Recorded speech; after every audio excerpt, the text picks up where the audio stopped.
नमस्ते मित्रों, मैं हूं विपुल रावल और फिर से एक बार आपका रावल्स एकेडमी में स्वागत है। और रिसेंटली आप जानते हो हमने फिगर ऑफ द स्पीच पे सीरीज शुरू की है और इससे पहले हम सिमिलीज एंड मेटाफोर दोनों का स्टडी कर चुके हैं। और इस थर्ड सीरीज के अंदर हम मैट्रोनमी, एक अलंकार है, इसको सीखने जा रहे हैं। आप जैसे ही आप जानते हो अलंकार फिगर ऑफ द स्पीच का काम होता है कि लैंग्वेज को शाब्दिक रूप से ऊपर उठ के कलात्मक रूप से पेश करने की कला है। ओके, तो मेटानॉमी वो मेटाफोर से क्लोजली रिलेट करता है, क्योंकि दोनों में क्या होता है कि कोई वर्ड है दूसरे वर्ड को सांकेतिक रूप से पेश करता है, उसका एक संकेतात्मक रूप से उसको यूज किया जाता है। ओके, लेकिन फर्क क्या है? मेटाफोर एंड मेटानॉमी में फर्क इतना ही होता है कि मेटाफोर में जो वर्ड यूज होता है सिंबॉलिक रूप से, प्रतीकात्मक रूप से, वो उस रियल वर्ड को रिलेट नहीं करता है, जबकि मेटानॉमी में वो वर्ड उससे क्लोज रिलेट करता है। जैसे मेटाफोर में एक वर्ड है लाइफ इज जर्नी, जीवन एक यात्रा है ना, जिसमें चलते ही रहना है। इसमें लाइफ को जर्नी के साथ, यात्रा के साथ कंपेयर किया गया है और रियल सेंस में इन दोनों को कोई लेना देना नहीं है। जर्नी को यहां एक कंटिन्यूअस रूट के रूप में सिंबॉलिक, प्रतीकात्मक रूप से यूज किया गया है। लेकिन यस, मेटानॉमी में क्या होता है कि जो वर्ड प्रतीकात्मक रूप से, सिंबॉलिक रूप से यूज होता है वो उस ओरिजिनल वर्ड से क्लोजली रिलेट भी करता है। जैसे मैंने एग्जांपल दिया था ये वाला, शायद आपको याद है, तो pen is mightier than sword. ये एग्जांपल मैंने दिया था अगली सेशन में कि पेन तलवार से भी ज्यादा ताकतवर है। ओके, तो यहां पेन किसके सिंबॉलिक बन रही है? Written words. और स्वॉर्ड, तलवार, किसका सिंबल बन रही है? Military power. तो ऐसे देखा जाए तो पेन का रिटन वर्ड से क्लोज रिलेशन है और तलवार का मिलिट्री पावर से क्लोज रिलेशन है ना।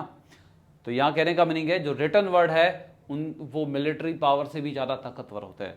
जैसे आप इंडियन हिस्ट्री देख ले कि आज से पहले हमने बहुत सारे वॉर युद्ध के मैदान में जीत लिए थे, लेकिन टेबल पे हमने एक्चुअल हारे थे। तो आई होप, मुझे उम्मीद है कि आपको एक क्लियर आइडिया उसको लेके आ गया होगा।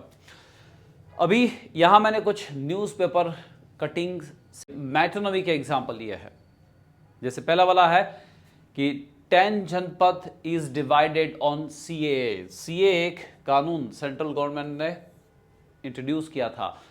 तो 10 जनपद एक्चुअली दिल्ली का एक एरिया है, तो कोई एरिया कैसे डिवाइड हो सकता है? लेकिन यहां टेंशन पद, जहां पे कांग्रेस का हेडक्वार्टर आया हुआ है, तो यहां टेंशन पद किसको? कांग्रेस को रिप्लेस कर रहा है।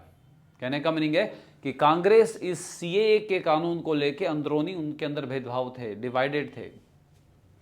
दूसरा है Beijing denied any involvement in the cyber attack. Beijing ने साइबर अटैक में उसके रोल को मना कर दिया कि भाई मेरा इसमें कोई रोल नहीं है। तो बेजिंग मीन्स चाइना, क्योंकि बेजिंग चाइना का कैपिटल है। इसका मीनिंग है कि चाइना ने मना कर दिया कि इस साइबर अटैक में मेरा कोई रोल नहीं है। Next, Wall Street reacted positively to the economical stimulus plan. Wall Street ने गवर्नमेंट के द्वारा ऑफर किए गए इकोनॉमिकल प्रोत्साहित प्लान पे बहुत अच्छा रिएक्ट किया।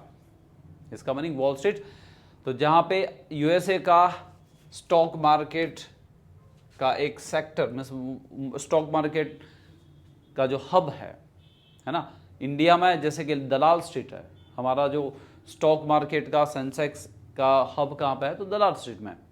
तो उसी तरह यूएसए में उसका जो फाइनेंशियल सेक्टर कहाँ पे आया हुआ है? तो वॉल स्ट्रीट में।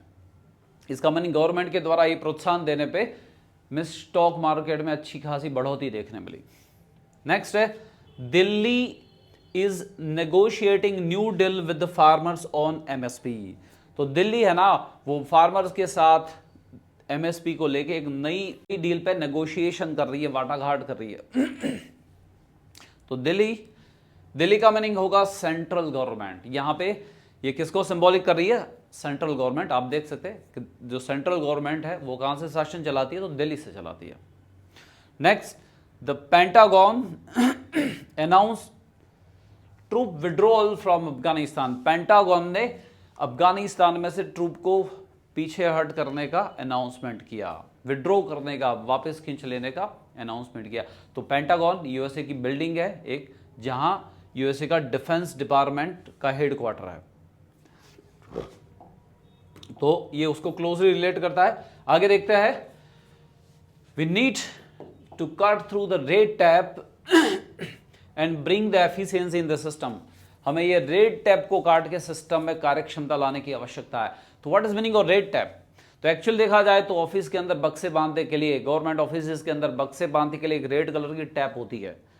तो यहां रेड टैप है, वो किसको सिंबॉलिक कर रहा है? मीन्स एक्सेसिव ऑफिशियल फॉर्मेलिटीज, क्योंकि उन डॉक्यूमेंट को लेके ही वो हमें घुमाते फिराते हैं ना, ये सिग्नेचर करो, ये डॉक्यूमेंट लेके आओ, है ना। तो ये एक्सेसिव ऑफिशियल फॉर्मेलिटी को कहा जाएगा रेड टैप या रेड टैपिज्म भी कई बार कहते हैं। Chetan Bhagat is read by people of all ages group. Chetan Bhagat को हर उम्र के लोगों के द्वारा पढ़ा जाता है। एक तो चेतन भगत तो एक इंसान है, लेकिन यहां चेतन भगत किसको सिंबॉलिक बन रहा है? तो उसके द्वारा लिखी गई पुस्तक है।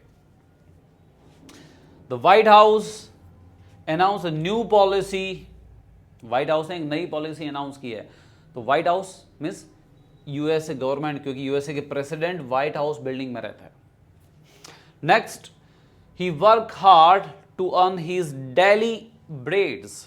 यहां डेली अकेली ब्रेड होता तो शायद मेटाफोर होता, सॉरी सिनेक्डकी होता, लेकिन यहां पे डेली ब्रेड्स, इसका मीनिंग क्या होगा?